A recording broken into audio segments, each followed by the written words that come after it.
Planning a move from New Westminster to the United States? Since this is a cross-border move, it takes more planning than a local relocation. You will need to think about documents, packing, customs, transportation, and delivery details. Moving from Canada to the US means your household goods will cross an international border. That makes accurate inventory, proper paperwork, and a mover with cross-border experience especially important.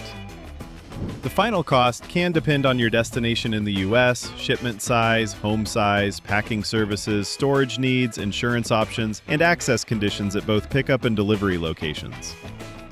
For cross-border moves, your inventory matters.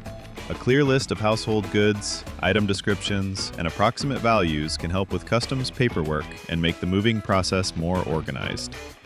Professional packing may be useful for fragile items, furniture, electronics, and larger household goods.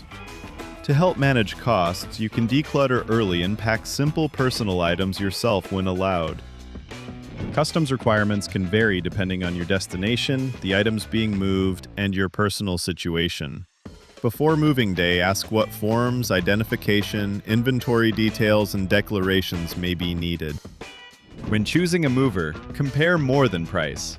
Look for cross-border moving experience, written estimates, insurance details, communication, and a clear explanation of what is included in the quote. Once your shipment reaches the US, delivery may involve parking rules, apartment access, elevators, stairs, storage, or shuttle service. These details should be discussed early to avoid confusion on delivery day. So, what should you know before moving from New Westminster to the USA?